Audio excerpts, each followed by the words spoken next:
नमस्कार दोस्तों।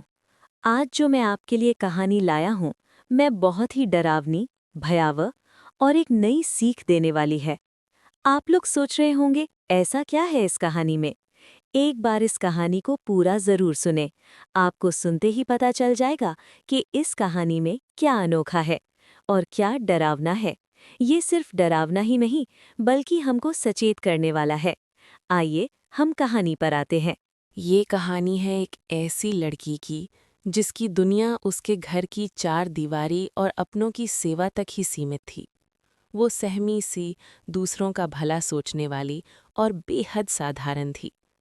उसे नहीं पता था कि जिस दुनिया को वो आसान समझती है, वहाँ इंसानों से कहीं ज्यादा डरावने और बेरहम वो लोग हैं जो अब इस दुनिया के नहीं रहे। लड़की को महामारी का दौर था।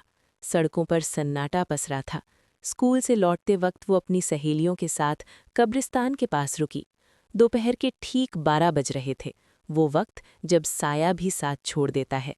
उसने मजाक में अपनी सहेलियों से कहा, क्या वाकई यहाँ रूहें रहती हैं? सहेलियों के मना करने के बावजूद उसने कौतूहलवश वहां से एक पत्थर उठाया और अपनी जेब में रख लिया। उसे नहीं पता था कि उस पत्थर के साथ उसने एक अतृप्त आत्मा को अपने घर का रास्ता दिखा दिया है। जैसे ही रात हुई, घर की फिजा बदल गई। कमरे की हवा भारी होने लगी। जब वो सोने गई तो उसे महसूस हुआ कि चादर के अंदर कोई और भी है। एक बर्फीला स्पर्श, जैसे कोई उसके ठीक बगल में लेट गया हो। वो झटके से उठी, लाइट जलाई, पर वहां कोई नहीं था। लेकिन सन्नाटे में उसे किसी के सांस लेने की आवाज सुनाई दे रही थी। धीरे धीरे ये सिलसिला और खौफनाक होता गया। रातों को उसे महसूस होता कि कोई अदृश्य हाथ उसे छू रहा है। वो चीखती, चिल्लाती, पर घरवाले उसे दिमागी वहम समझकर टाल देते। शर्म और डर के मारे वो सब नहीं बता पा रही थी जो उसके साथ बिस्तर पर हो रहा था। वो घुटती रही, बीमार पड़ने लगी, उसकी आंखें धंस गईं। जब रूह ने सीमा लांघी। एक दोपहर जब वो अपने कमरे में सोई थी तो वो हुआ जिसने सबकी रूह कपा दी। कमरा अंदर से बंद था, लेकिन जब उसकी आंख खुली तो वो निर्वस्त्र थी। उस अदृश्य शैतान ने अपनी हदें पार कर दी थीं। वो भागती हुई अपनी भाभी के पास गई और रोते हुए सब सच उगल दिया। वो मेरे साथ सोता है, वो मुझे छोड़ता नहीं।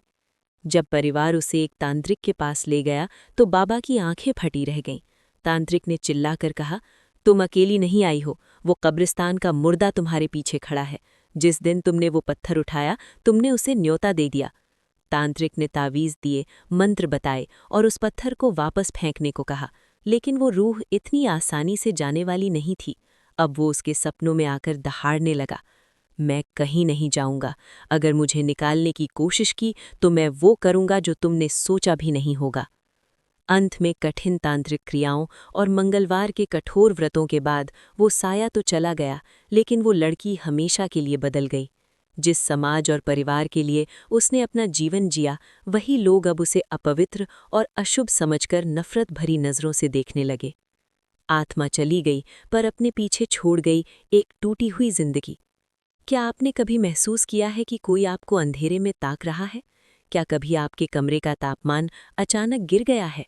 अगर हाँ, तो शायद वो कोई पत्थर या कोई अनजानी चीज़ है जिसे आप अनजाने में अपने साथ ले आए हैं।